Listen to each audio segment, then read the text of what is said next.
Assalamualaikum teman-teman, jumpa lagi di channel Hartini Rohan. Terima kasih sudah menonton video ini. Nah, ini 100 gram kelapa parut ya. Kelapa parutnya ini mau saya kukus terlebih dahulu. Nah, kita kukus kelapanya ini kurang lebih 5 menit aja. Nah, teman-teman, sambil menunggu kelapanya kita kukus, di sini sudah saya siapkan sayurannya ya.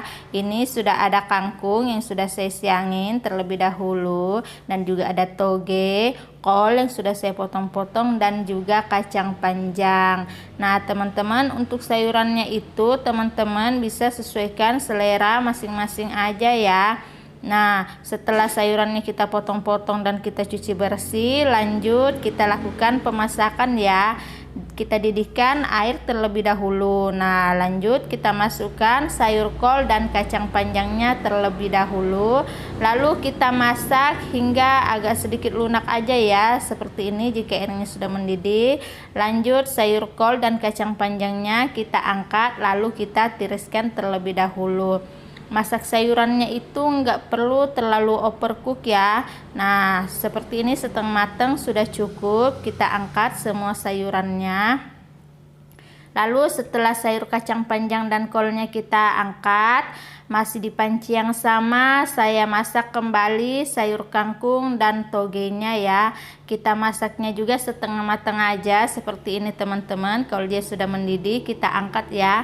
Masaknya itu jangan terlalu overcook. Nah, kita angkat semua sayurannya terlebih dahulu ya. Lalu semua sayuran ini kita tiriskan terlebih dahulu ya teman-teman. Nah, selanjutnya teman-teman, di sini kelapa yang tadi kita kukus sudah mateng, kita angkat juga. Nah, lalu kita tiriskan di sini ya sayurannya, dan juga kelapa parut yang sudah kita kukus kita sisihkan terlebih dahulu. Lalu kita buat bumbu halusnya. Di sini saya sudah punya sepotong terasi dan juga 2 bonggol kencur, dan juga 4 siung bawang merah, 5 siung bawang putih. Lalu di sini juga ada cabai keriting ya, 7 biji. Lalu kita haluskan ya semua bumbu ini hingga benar-benar halus. Nah, teman-teman, sudah selesai menghaluskan ya ini bumbunya. Kira-kira teksturnya itu seperti ini ya teman-teman, nggak terlalu kasar dan nggak juga terlalu halus. Lanjut aja kita panaskan kurang lebih 3 sendok makan minyak goreng. Lalu kita masukkan semua bumbu yang sudah kita haluskan. Jangan lupa diaduk-aduk seperti ini agar tidak gosong. Kita menumisnya di atas api kecil aja ya. Lalu saya menambahkan 1 sendok makan kaldu bubuk, dan juga setengah sendok teh garam, setengah sendok teh penyedap rasa, dan juga di sini saya menambahkan 1 sendok makan gula merah. Lalu kita aduk-aduk kembali hingga benar-benar wangi dan tanak ya, bumbunya ini benar-benar wangi. Nah, teman-teman, kalau kira-kira bumbunya ini sudah tanak, kita matikan kompor, lalu kita dinginkan bumbunya terlebih dahulu. Nah, setelah bumbunya sudah dingin, lalu kita masukkan kelapa yang sudah kita kukus tadi ya. Ini saya memasukkan kelapanya dalam keadaan api kompor sudah saya matikan ya teman-teman.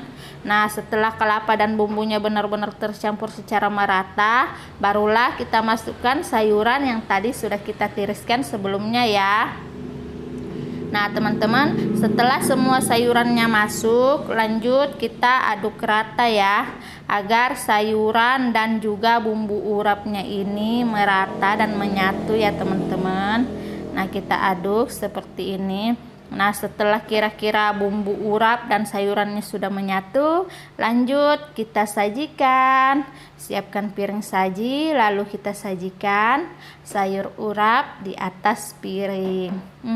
Ini wangi banget ya teman-teman. Ini tuh lezat dan nikmat banget, juga sangat sehat bagi anak-anak atau keluarga yang gak suka makan sayur. Kalau disuguhkan sayur urap ini pasti mereka bakalan ketagihan nih. Bisa di zoom ya di kamera tuh tekstur sayurannya, pemasakannya itu pas dan bumbu urapnya sangat enak banget teman-teman ya.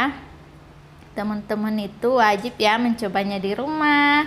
Jangan lupa mencoba, semoga bermanfaat. Dan jika teman-teman merasa channel ini bermanfaat, tolong di-share ke teman-teman sosial media kalian. Sampai jumpa di video-video saya selanjutnya. Terima kasih.